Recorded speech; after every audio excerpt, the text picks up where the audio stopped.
Assalamualaikum teman-teman, halo Sobat Tim. Kali ini aku lagi ada di Sejiwa Cafe, tepatnya di Jalan Kelamang. Dan kali ini bakal ngapain? Kan harus cek video ini sampai habis, karena kali ini aku bakal sharing-sharing seputar organisasi ataupun seputar perjalanan dari orang hebat yang aku temuin di salah satu wadah aku, yaitu di Forum Indonesia Muda. Nah, kalau kepo siapa orangnya, walaupun udah tertera di caption, kalian harus tahu dari biografinya, dari organisasi mana, dan perjalanan dia mengenai segala organisasinya bagaimana. Kalian cek aja video ini sampai akhir. Sebelumnya, jangan lupa di like, di komen, di subscribe, dan pastinya di share ke teman-teman kalian yang harus nonton video ini, karena video ini aku yakin bakal bermanfaat bagi kalian yang baru memulai organisasi ataupun yang masih buta tentang organisasi. Oke, stay tune terus.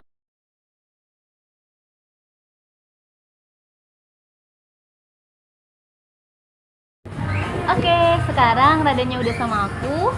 Jadi kita langsung kenalan aja lebih lanjut mengenai sosok si Raden ini. Oke, kita persilahkan. Mulai dari mana nih? Halo dulu lah, perkenalan. Halo gitu. Halo.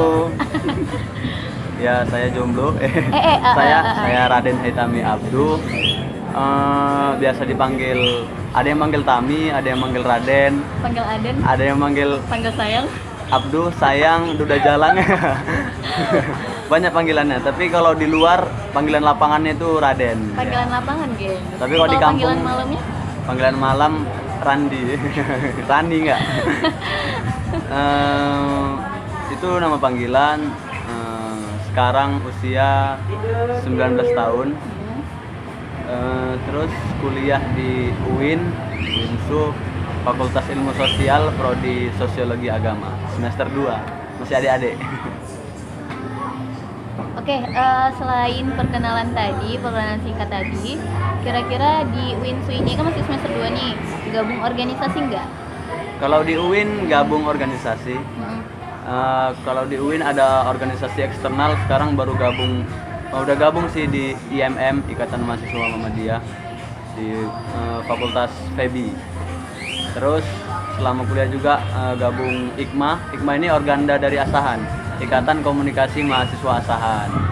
Terus gabung di Gencar juga, Generasi Cakrawala. Itu aja sih selama kuliah ini. Oke, kalau tadi kan menindaklanjut ini dari IKM ya, yang tadi gabung di FEBI apa sih? IMM. Ya, IMM.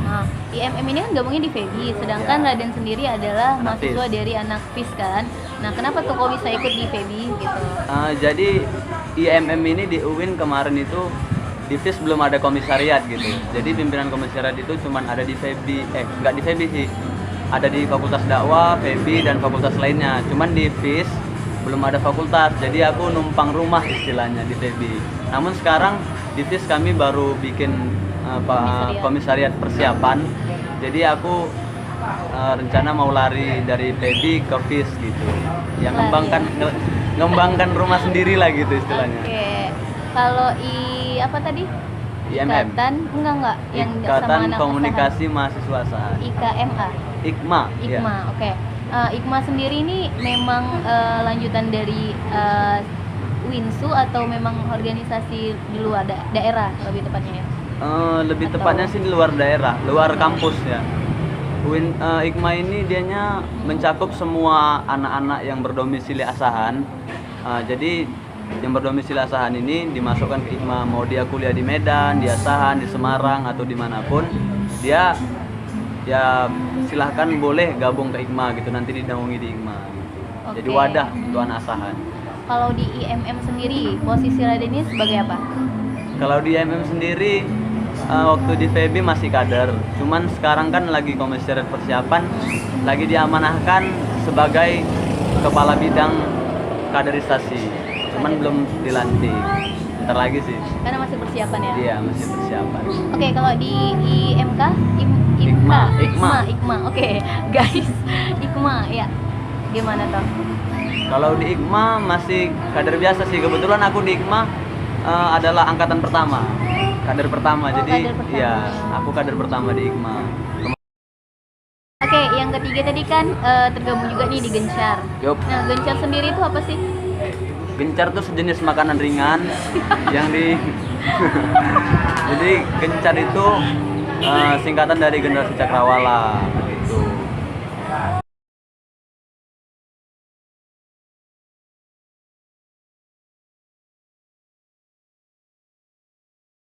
Gencar itu Generasi Cakrawala dari Forum Indonesia Muda gitu. Salah satu program dari FIM Forum Indonesia Muda.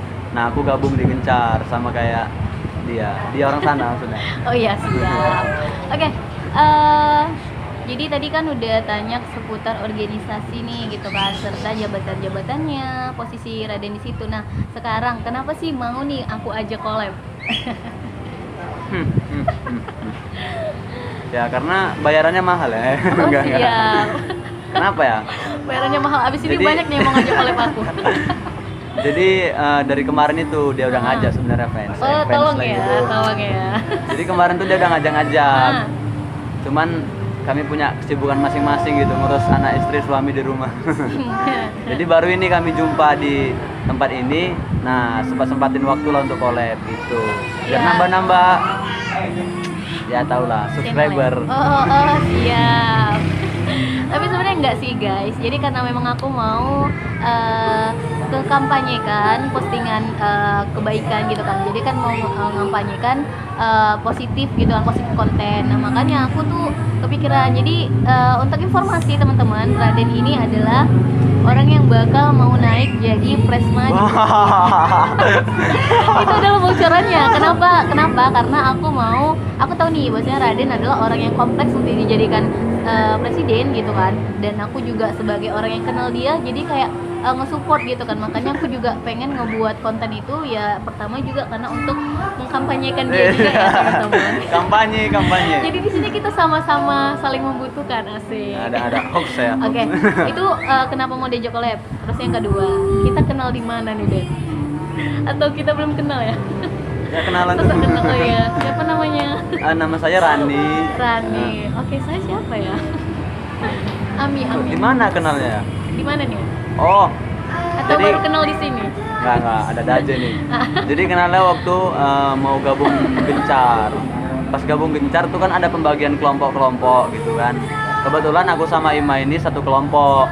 Nah, kami kayak buat diskusi gitu untuk latihan-latihan kelompok. Cuman dia nggak pernah datang gitu.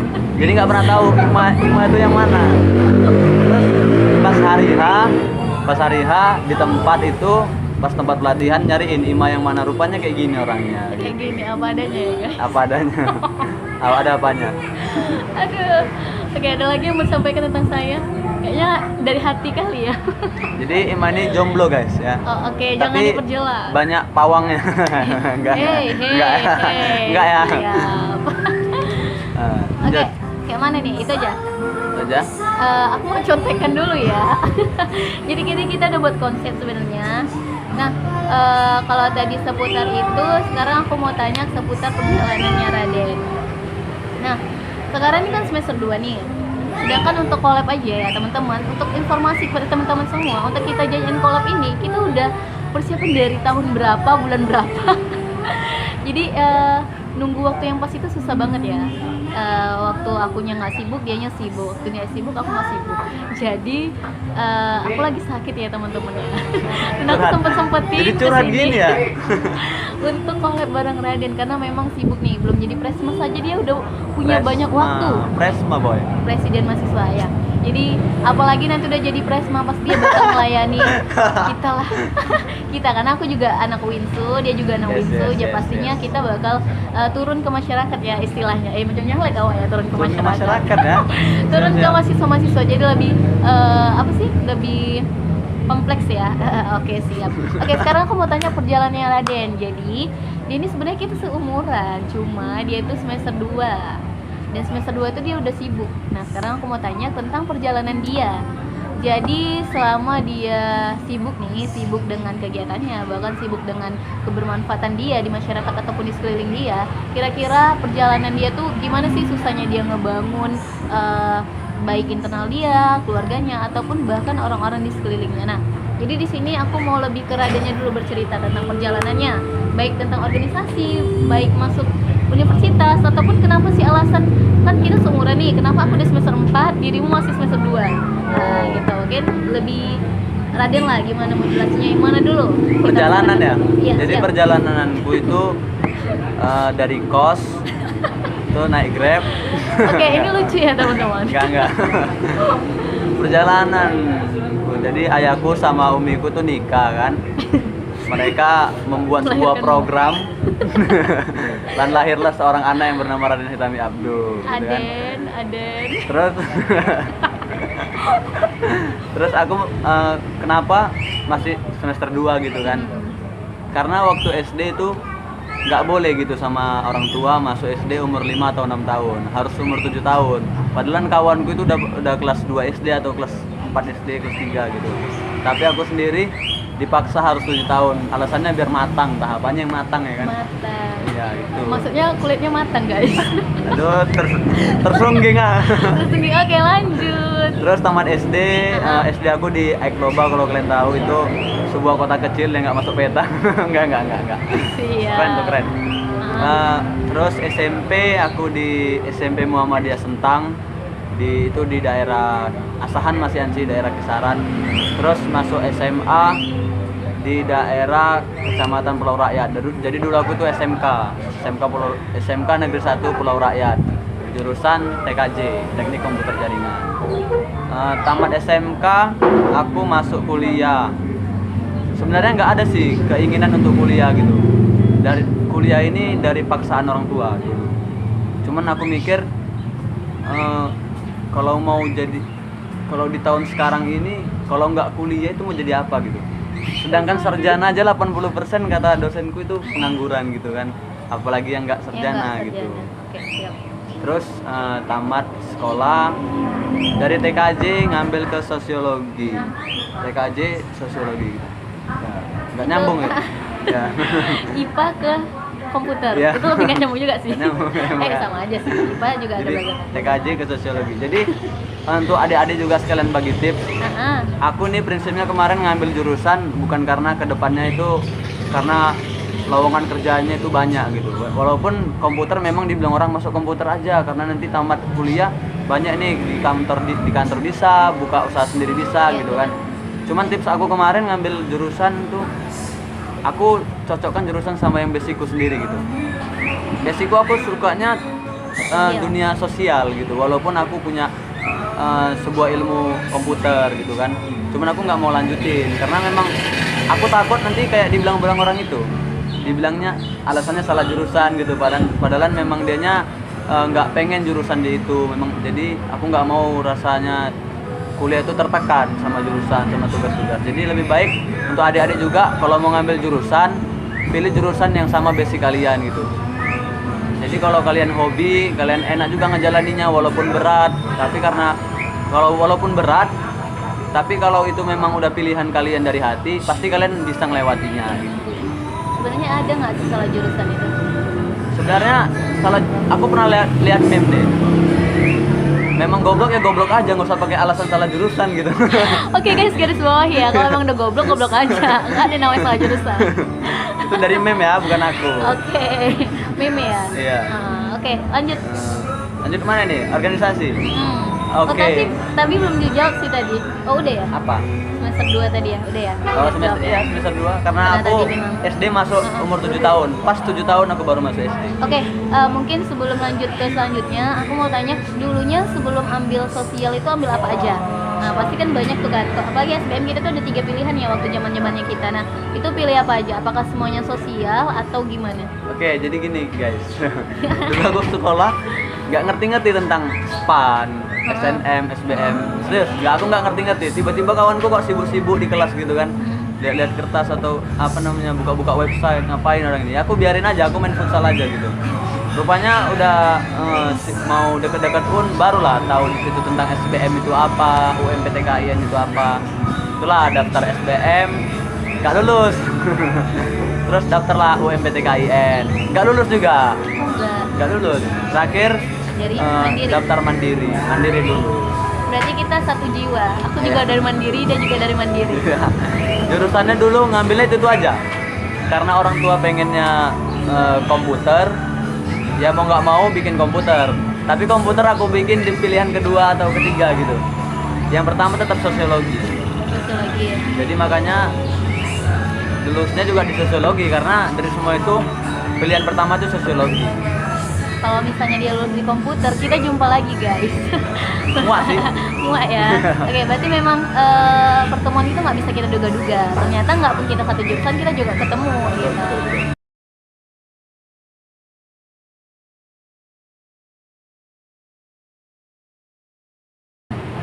Sekarang tentang perjalanan menuju organisasi. Nah, kenapa sih Raden memutuskan untuk aktif organisasi gitu, jadi aktivis organisasi? Kenapa tuh?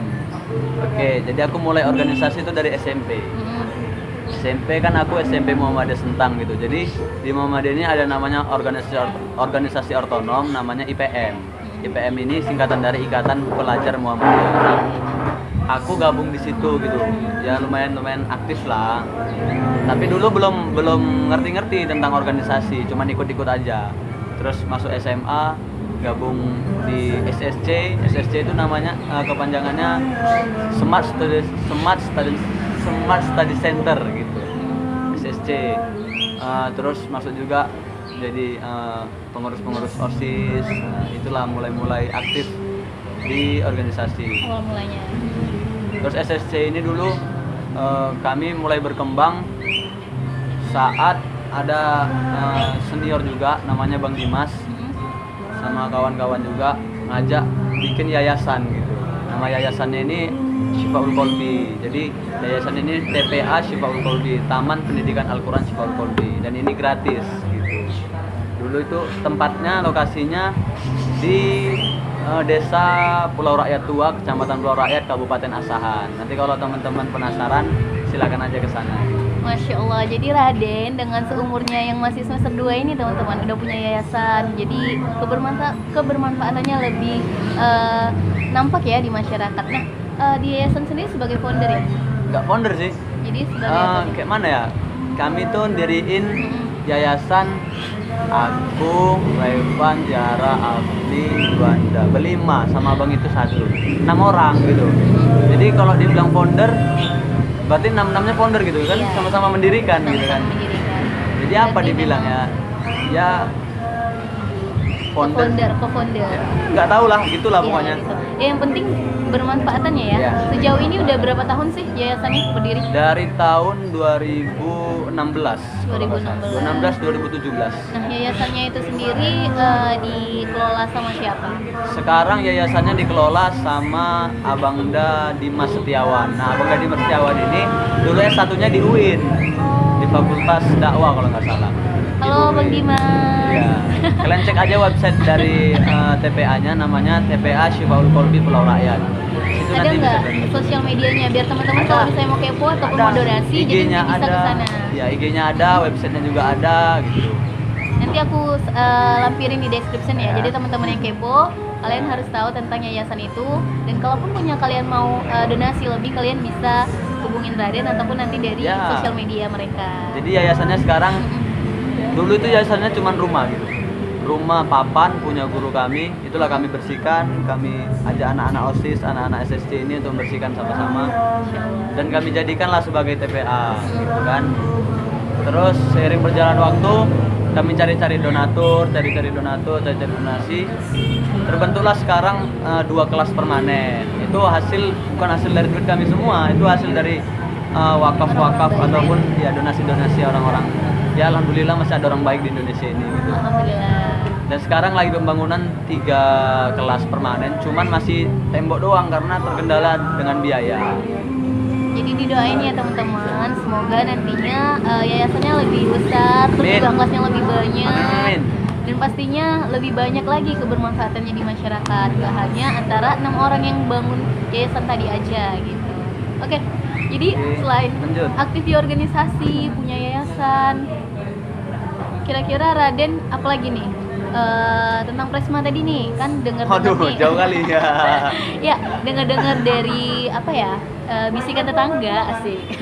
Jadi Raden ini katanya mau nyalon sebagai presma, sedangkan posisinya sekarang masih di semester 2. Apakah itu hoax? Mari kita simak. Hoax. Oke, bener nggak tuh Den? Bakal nyalon jadi presma atau enggak? Nggak tahu sih, cuman keinginan itu ada. Keinginan ada. Keinginan ada.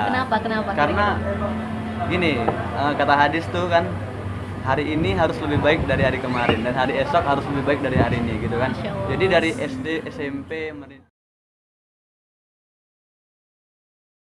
nah jadi kan dari SMP udah meniti organisasi gitu kan, udah bisa dibilang memantapkan diri sendiri. Naik ke SMA udah lebih, kalau saya rasa sendiri sih udah ada prestasinya di organisasi juga. Naik ke jadi mahasiswa semakin naik ya harus semakin ditingkatkan prestasi itu kan.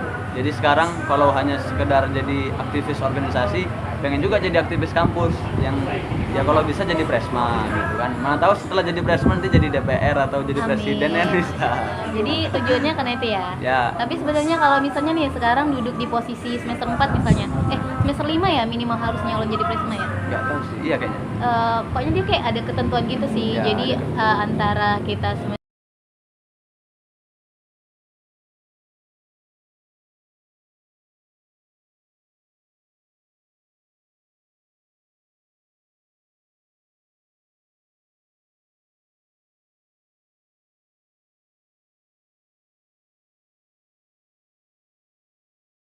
untuk presma sendiri itu kan biasa ada ini ya, ada spesifikasi tentang semesternya gitu kan. Pasti. Kalau misalnya nih posisi Raden sekarang udah di semester 5 gitu kan, dan ada pemilihan untuk pendaftaran untuk calon presma, kira-kira bakal naik atau gimana? Tergantung situasi. Tergantung situasi yang gimana nih? Rahasia. Tergantung Oke, situasi. ya, Nah, jadi tentang kita udah tekadnya udah kuat belum mau naik presma. Terus harus punya channel yang banyak ya. channelnya udah bagus belum, terus orang-orang di belakang kita udah bisa memantapkan kita belum untuk mendukung kita gitu sih kalau untuk udah semester 5. Tapi kalau udah semester 7 ya udah kayaknya udah pas tuh untuk nyalon. Mudah-mudahan aja. Mudah-mudahan. Jadi siap ya untuk menunda wisuda demi itu ya. Iya, karena Siap. Raden orangnya Itu mau ngabdi resiko ya benar. Sama kayak di Nggak organisasi. resiko sih, kayak ya memang udah pilihan kita kan Iya. untuk berkomitmen di situ. Setiap kita mau melangkah pasti harus ada tanggung jawab juga kan. Iya siap. Oke.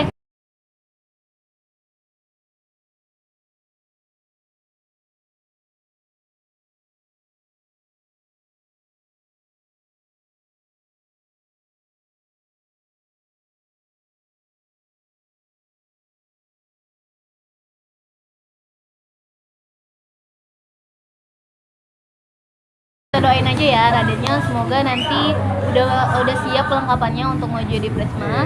Jadi nantinya kita tinggal dukung nih teman-teman. Tim sukses. Tim sukses. Ya, karena kan kita tahu ya kalau kita memilih pemimpin itu kita pasti tahu lihat latar belakangnya dari mana, terus juga orangnya cocok atau enggak gitu kan. Tolong ya, aku kok lebih maju ke depan dia ke belakang ya. Oke, jadi kita balik lagi ke organisasi aja ya teman-teman. Mungkin lebih ruang lingkupnya lebih besar ya gitu ya. Kalau kita cerita presma mungkin karena Raden belum masuk ke situ, belum menjulur ke situ, jadi kayaknya masih muda kali ya untuk masuk ke presma tadi. Yang jelas intinya Raden ada niat untuk mau maju ke presma. Itu yang harus digarisbawahi. Oke. Coming soon. Coming soon. Oke. Untuk pertanyaan yang sering dipertanyakan ke orang-orang yang masih awal tentang organisasi yaitu bagaimana sih cara mengatur waktu antara organisasi dan akademisi kita gitu tentang kuliah gitu. Jadi bagaimana cara Raden yang sekarang duduk di semester 2 ngatur antara jadwal kuliah dan jadwal organisasi. Nah, kalau bentrok gimana tuh? Sebenarnya kalau untuk memanajemen waktu itu nggak ada sistem manajemen waktu. Ada satu ustadz dari Malaysia bilang, Nabi dulu seorang suami, Nabi juga seorang presiden, Nabi seorang pendakwah, Nabi seorang apa lagi? Pokoknya dia banyak tanggung jawabnya gitu. Tapi kayak mana Nabi bisa memanajemen waktunya? Ya kan? Jadi kalau manajemen waktu itu tergantung kita. Kalau kita udah berani ngambil sebuah resiko, ya kita harus bertanggung jawab gitu. Tipsnya juga ada kalau kita misalnya kan kalau orang banyak organisasi rata-rata kan bingung kalau masalah memilah-milah waktu yang terbentur gitu kan. Ya udah gini aja. Kalau aku sendiri tipsnya itu mana duluan yang dijanjikan. Kalau misal hari ini udah janji duluan sama yang itu, ya udah hari ini diselesaikan. Yang kedua, mana yang lebih penting. Kalau ada yang lebih penting dari yang kita janjikan, utamakan yang penting dulu. Yang ketiga, kita di organisasi itu sebagai apa, gitu kan? Kalau kita hanya sebagai nggak pelengkap sih, sebagai kader biasa, gitu kan? Dan hari ini harus rapat, sementara di hari ini juga ada agenda lain dan kita sebagai pengurus, utamakan yang itu, yang kita sebagai pengurus, jangan yang sebagai kader biasa gitu. Ya, itu jadi tipsnya dari Raden. Jadi intinya itu kita prioritaskan mana yang memang paling membutuhkan kita ya. Oke, untuk selanjutnya apa Den? Enggak. Oke, untuk pertanyaan selanjutnya yaitu mengenai organisasi nih. Tadi kan banyak nih, ada IKMA, ada IMM. Nah, kalau misalnya kita tentuin skala prioritas, kira-kira bakal pilih IMM atau IKMA? Pedih nih. Ini selama kuliah dua ini adalah organisasi yang selalu menaungiku gitu. Ya, asik menaungi. Ya, jadi IKMA ini rumahku di Asahan, IMM ini rumahku di kampus. Jadi kalau suruh milih berat Ya. Tapi kalau misalnya sesuatu nih kayak kita harus prioritasin salah satu, mana nih kira-kira? Mana ya? Belum bisa milih. Itu tergantung perjalanan hidup. Nah, tergantung perjalanan nanti gimana ya. Iya. Oke. Selama beberapa aktif organisasi, kira-kira siapa sih orang yang paling berkesan yang pernah Raden temuin selama Raden melakukan perjalanan ini gitu, perjalanan organisasi gitu. Jadi siapa orang yang berkesan atau yang bikin Raden termotivasi akan sosoknya gitu? Sosoknya? Ayahku. Ayah. Iya, jadi ayahku tuh orangnya organisator gitu. Dia tuh orang aktif. Banyak juga latar belakang organisasi dia dari muda dulu. Dia juga dulu mudanya sama kayak aku. Udah bisa diriin madrasah. Jadi aku diriin madrasah juga termotivasi dari dia gitu. Dia tuh SMA aja udah diriin madrasah dan sampai sekarang itu masih berjalan. Tuh. Jadi apapun itu motivatorku selalu sang ayah ya. Ya, walaupun jawabannya klasik ya teman-teman. Karena pasti setiap semua orang yang bakal ditanya pasti ya sosok motivator dalam hidupnya itu pasti ya ayah atau enggak ibu kita. Tapi ya karena memang keturunan ya, memang ayah dulu juga aktif di organisasi dan adanya juga aktif organisasi, maka Raden jadikan ayah sebagai patokan perjalanan dia. Oke, kalau Ivon nih, kegiatan yang paling berkesan ada nggak kira-kira? Kegiatan paling berkesan? Yang paling berkesan dan paling Raden inget-inget gitu. Di film lah. Oh, di film. Di Gencar. Itu enggak, ini bukan ini ya teman-teman, bukan bucin ya. Jadi aku kan banyak ikut organisasi gitu kan. Jadi, banyak pelatihan-pelatihan yang ikuti, banyak pengkaderan. Cuman pengkaderan di film kemarin lah yang paling berkesan. Kenapa? Karena di film kemarin pengkaderan itu seru kali gitu, halus gitu kan, betul-betul dimanusiakan gitu. Dimanusiakan. Jadi selama ini pengkaderan lain nggak dimanusiakan ya? Kalau kita dengar kata pengkaderan itu pasti biasa lebih dikader gitu kan, lebih harus tegas, keras gitu. Cuman di film ini gimana ya?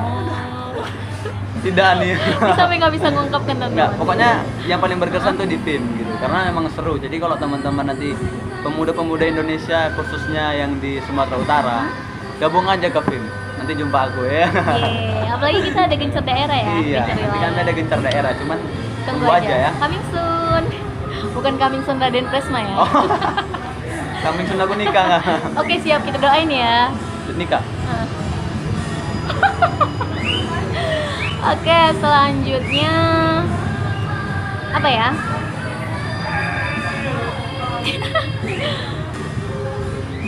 Oke, kalau tadi seputar organisasi, sekarang seputar kembali lagi ke perjalanan. Jadi kita kembali aja teman-teman. Asalkan dia sesuai konsep ya. Gak bisa move on deh orangnya. Bohong ya teman-teman, itu hoax. Aku orangnya mudah move on. Mudah melupakan ya. Enggak. Oke, jadi seputar perjalanan, selama perjalanan Raden,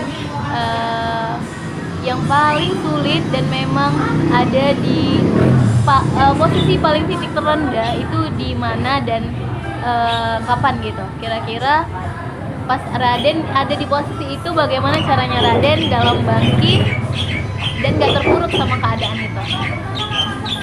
Nah ya, ini aku kasih tahu untuk kalian. hidup itu pahit. Hidup itu nggak selamanya manis. Gitu. Jadi makanya dia suka kopi, teman-teman. iya, mantap. Kita Makanya sama hitam. suka kopi.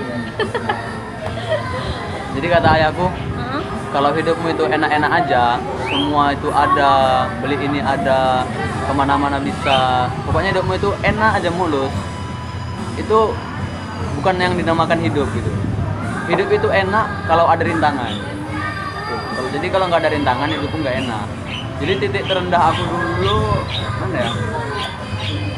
Gimana titik terendah aku? Saking banyaknya. Saking banyaknya gitu. Enggak. Jadi yang masih aku ingat sampai sekarang itu waktu mau kuliah. Jadi waktu mau kuliah itu kan bingung mau milih jurusan atau kampus kemana gitu kan. Walaupun udah punya prinsip sendiri gitu untuk milih jurusan. Tapi waktu kuliah itu aku ada dari penerbangan swasta datang ke sekolah nawarin gitu kan. Terus daftar ya, ini pendaftarannya nggak pakai testing, langsung masuk gitu. Masuk. Tapi orang tua nggak ngasih gitu kan di penerbangan. Ya udah nggak apa-apa, aku lepasin. Terus ada apa ya? Nggak saudara sih, teman dari ayah aku nawarin untuk jadi TNI Angkatan Laut gitu. Dan orang tua juga nggak ngasih. Disitulah mulai dilema untuk kuliah. Terakhir daftar ke UIN. Itu pun kemarin itu di UIN hampir gak dikasih karena ngambil sosiologi agama. Harusnya ngambil komputer baru dikasih. Dan seiring berjalan waktu, cerita, diskusi sama orang tua, terakhir dikasih. Udah lulus, begitu mau berangkat, ada sebuah kejadian yang nggak enak lah gitu kan. Jadi orang tua aku itu kecelakaan gitu kan. Dan aku bingung, itu posisi baju udah di packing semua dalam koper, tinggal berangkat aja besok. Tapi orang tua kecelakaan dua-dua gitu kan. Terus aku memutuskan untuk nggak jadi kuliah ke UIN. Tapi dibilang umi aku, yaudah kuliah aja, terserah. Itu semua masa depan ada di tanganmu gitu. Karena aku pernah bilang juga sama umiku, bilang waktu itu sering aku dilarang-larang untuk berbuat gitu kan. Terus aku bilang, Mi, umi itu selalu aku orang tua, nggak bisa menetapkan masa depanku itu kemana gitu. Umi itu hanya bisa mendorong aku itu ke jalan yang lebih baik. Apa yang ku buat selagi itu bagus, umi harus mendorongnya, bukan mematahkannya. Makanya sampai waktu itu umiku bilang, ya udah terserahmu, masa depanmu itu di tanganmu gitu. Jadi kayak ini ada satu tips juga untuk teman-teman yang mau kuliah. Kalau dibilang orang tua, udah aja usah kuliah. Apalagi yang perempuan nih sering ini, kalau orang tuanya awam, usah kuliah, masa depan ujung-ujungnya kau di dapur, kasur, sumur gitu kan. Itu nggak usah didengarkan gitu. Karena kayak aku bilang tadi, masa depan tuh di tangan kawan-kawan semua, bukan di tangan orang tua. Walaupun dia orang tua kandung kita sendiri. Setiap orang yang dilahirkan di dunia ini, kodratnya itu memang untuk sukses, bukan untuk melara gitu. Walaupun dianya nggak punya tangan, nggak punya kaki, itu diciptakan untuk sukses. Masya Allah, mantap kali ya. Ini kita belum closing statement, tapi dia udah kayak closing statement. Oh iya. Oke. Tadi kan tuh sempat diskusi juga ya masalah orang tua, Yeah. kalau pas nggak dikasih kuliah gitu ya. Nah, Yeah. kira-kira waktu Raden coba untuk diskusi ke orang tua gitu kan, beratnya apa sih? Pernah nggak kayak orang tua tuh kayak bersikap jangan guruin aku gitu. Kadang kan kalau misalnya kita ajak diskusi orang tua tuh, orang tua kayak bersikap jangan guruin aku nih lebih duluan dewasa Yeah. daripada kau gitu kan misalnya. Nah, pernah nggak sih ada di posisi kayak gitu? Pernah dulu gitu. Tapi karena latar belakang pendidikan ayahku juga ada gitu kan, orang tua aku maupun aku juga punya latar belakang pendidikan juga, jadi mereka pasti paham. Kalau dibilang dia jangan kau gurui aku, itu pasti aku yakin dalam hati dia itu ada. Cuman kalau kita udah berani menentang apa yang menurut kita benar dan menurut orang tua kita salah, tunjukkan dengan prestasi-prestasi yang kita anggap pilihan kita itu benar. Jadi orang tua kita itu setuju, ataupun orang tua kita itu percaya sama kita kayak gitu. Jadi dia nggak nganggap itulah kau, nggak mau dengar dicakap orang tua kayak gitu. Intinya pembuktian ya? Ya pembuktian. Aku dari dulu gitu sih. Kalau nggak dikasih sama orang tua, selalu tunjukkan pakai prestasi. Oke, sejauh ini teman-teman, kalau tadi bahas tentang pembuktian, udah pastinya Raden ini udah banyak banget prestasinya yang aku tuh udah tahu ya sebenarnya. Nah, sekarang aku mau tanya salah satu dari prestasinya yang mungkin Raden ini apa ya, sulit untuk dapatkannya atau mungkin kayak lebih terkesan gitu. Nah, prestasi apa sih yang lebih terkesan atau yang lebih sulit gitu dapatkannya? Prestasi apa tuh? Semuanya sulit sih. Semuanya sulit ya? Sulit. Tapi kayak dari awal-awal mula gitu baru-baru dapet prestasi kan kayak ini sih kita susah gitu dapetinnya. Ada nggak sih yang kayak kadang kayak ada yang dari bakat nih, misalnya Raden kan juga jago nih dalam buat puisi ya teman-teman. Wow.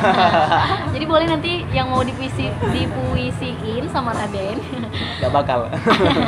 Oke, jadi kayak puisi gitu kan. Nah, itu kan biasa dari bakat ya, memang udah ada dari bakat kita, passion kita Dari gitu kecil. karena dari kecil. Nah, kalau kayak MTQ gitu juga udah dari bakat kita gitu kan. Nah, jadi kira-kira apa sih yang memang belum ada dari bakat kita tapi Raden pernah kecimpung gitu di dalamnya dan ya memang sulit gitu dapatkannya karena memang nggak udah bakat dari kita gitu. Ada nggak kira-kira? Ada Olimpiade.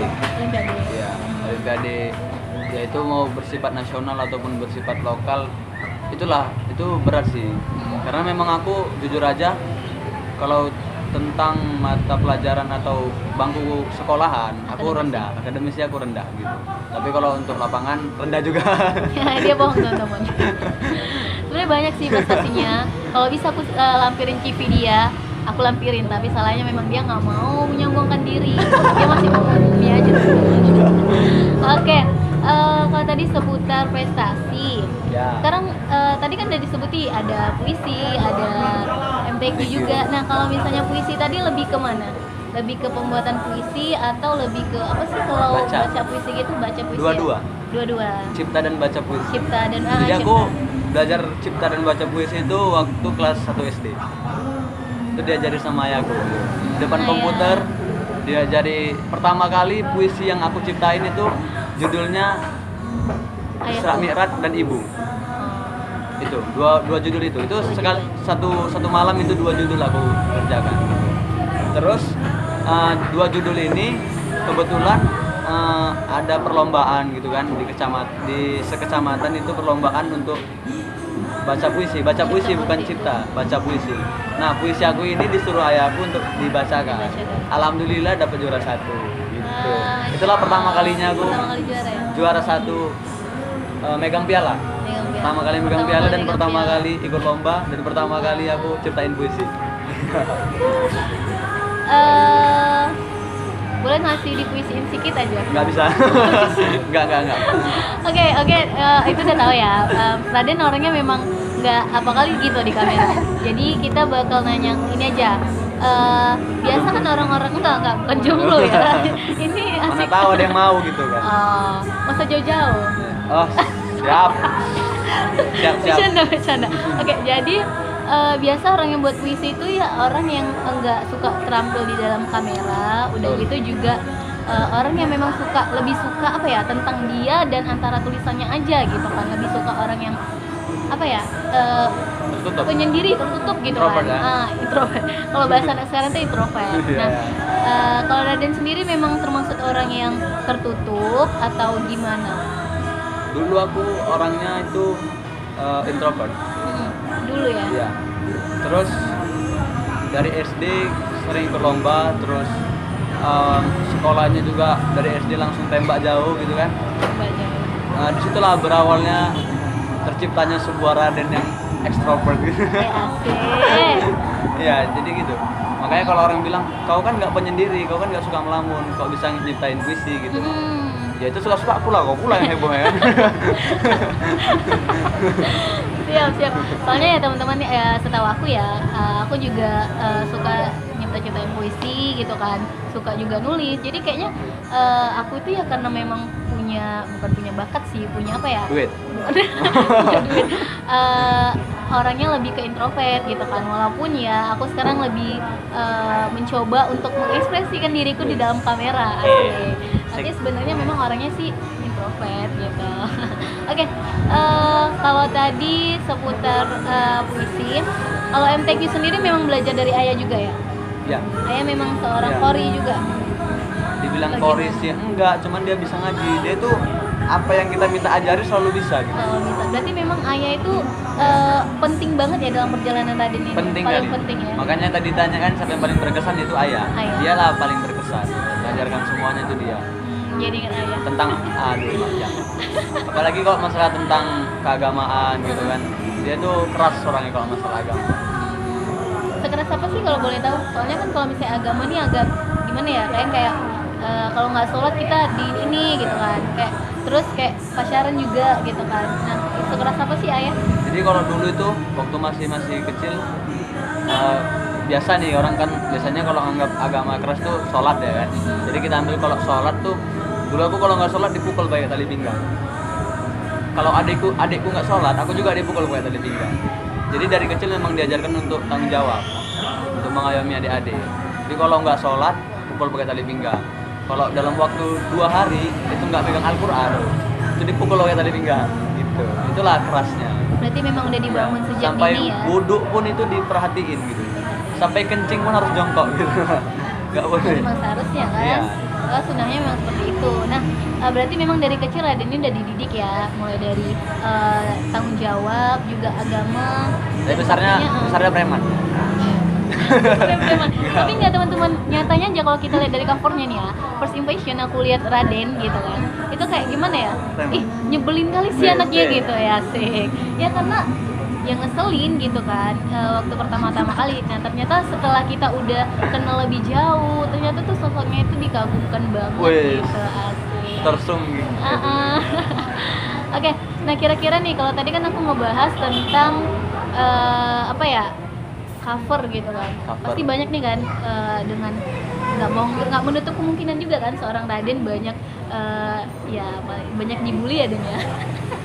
Karena Radennya yang pecicilan gitu. Nah kira-kira pernah nggak sih dibully itu sampai kayak Raden tuh kepikiran banget gitu? Pernah nggak? Ada Pernah. di posisi itu? Pernah ya. Waktu SD tuh aku sering kali dibully. Aku dari Yang kelas gimana 2 tuh? SD sampai kelas 6 SD tuh ketua kelas. Hmm. Jadi banyak kali itu yang gak suka sama aku gitu. Aku dulu SD hitam kecil, dekil gitu kan, goblok. Sekarang? juga sama sih. Jadi Sekarang udah agak lebih tinggi. Jadi tuh dulu nggak ada ngawannya aku di SD gitu. Mm-mm. Jarang orang mau ngawannya aku. Masuk SMP juga hampir sama sih, cuman agak adalah beberapa yang mau deket-deket gitu. Tapi dari situ tahu kan caranya bangkit, dari tahu, situ mulai berproses ya itulah gitu ya. mulai berproses. Jadi mulai tamat SMP itulah aku bilang aku tunjukkan pakai prestasi. Jadi kawan-kawan yang di belakang itu yang walaupun prestasinya nggak seberapa, yang penting bisa dilihat orang gitu kan, bisa kita tunjukkan, ya tunjukkan aja biar itu jadi tolak ukur untuk dia gitu. Mantap. Jadi untuk kalau masalah bully, pesan untuk kalian ya nggak apa-apa. Misalnya kalian bully aku, nggak apa-apa karena aku orangnya waras gitu, bisa nggak waras sih, tegar, bisa dibilang kuat gitu. Kuat. Tapi jangan kalian bully orang yang lemah. Gitu. Orang yang lemah itu butuh dikuatkan, bukan direndahkan. Gitu. Itu sih selalu aku bilang kalau tentang masalah bully. Bulilah orang yang memang dia orangnya keras gitu, yang bisa melawan kalian. Kalau memang kalian berani ngebully, tapi jangan bully orang-orang yang lemah, yang nggak lawan-lawan dari kalian. Sebenarnya orang-orang lemah seperti itu sebenarnya harus kita support ya. Iya, harus disupport. Nah, mengenai Mau dibully? apa ya? Iya, jadi gimana ya? Yang lihat Raden yang pecicilan gitu kan, dan Wih. ternyata punya latar belakang yang cukup menginspirasi. Wih. Nah, itu sebenarnya memang udah dipersiapkan atau gimana? Karena Sudah kan orang dipersiapkan. kayak, oh sudah dipersiapkan. Sudah dipersiapkan, makanya aku itu punya target hidup gitu. Ima juga punya nih. Jadi aku ketik tuh target hidup aku. Jadi dari mulai 1 aku punya 50 target hidup untuk 3 tahun ke depan gitu. Jadi 3 tahun ke depan harus aku tempuh 50 target hidup. Kenapa ini. 50? Ya karena itu yang aku inginkan dalam 3 tahun ke depan ini untuk meniti karir di masa muda kayak gitu. Asik. Ya, jadi kemarin dia kayak mau tahu gitu kan, kepo. Jadi kan aku nulis target aku, tujuan aku tuh di buku, di notes gitu kan.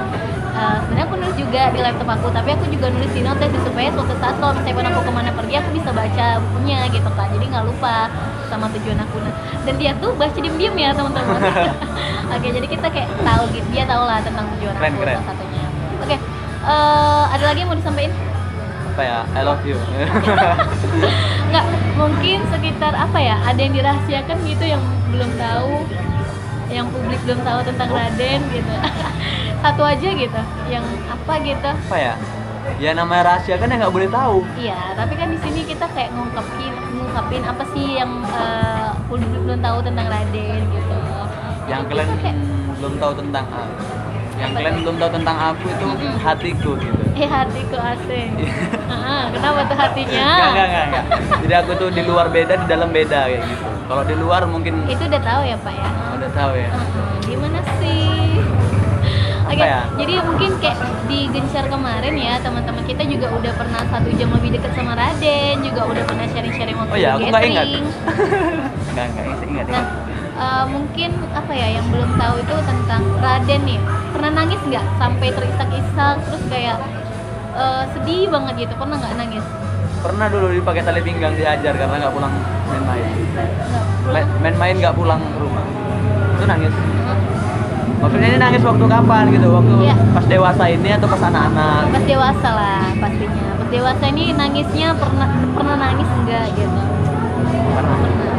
Aku Nangisnya dulu nangis sendiri atau di hadapan orang-orang? sendiri pernah di hadapan orang-orang juga terjebak ya. Terjebak itu di mana? Digencar, Waktu ya digencar aku Ah. dijebak jadi nangis, disuruh curhat. Itu waktu curhat, terus waktu nangis, itu apa yang Raden rasain sebenarnya? Nggak ada, yang kurasain tuh ya aku nangis. Enggak, maksudnya ngerasain kayak ini harus diperjelas sama dia. Kayak ngerasain nyesel cerita enggak Nyesel cerita. gitu kan. Terus juga kayak apa ya? Kayak isi Allah, kenapa ya aku harus ceritain ya? Nyesel sih, nyesel enggak gitu? Nyesel. Aku nyesel karena pernah cerita. Kenapa gitu kau nyesel? Ya karena kayak aku bilang dari awal sebelum aku cerita kemarin, aku bilang orangnya aku tuh nggak suka cerita. Mau masalah apapun itu, aku mau di luar, mau di dalam, mau sama keluarga, aku nggak mau cerita. Walaupun sama orang tua aku sendiri, kalau tentang masalah aku nggak mau cerita. Selalu aku pendam sendiri, aku pikirin sendiri, aku selesaiin sendiri, kayak gitu. Kalau cerita itu tergantung orang-orangnya, itu pun ceritanya nggak terlalu detail kali gitu, hanya berapa Berarti sedikit aja. ada yang nggak detail ya kemarin diceritain Nggak. Pak. Jadi kenapa nih memutuskan untuk cerita kemarin waktu di gathering? Jadi ada namanya Bang Bugis. Hah?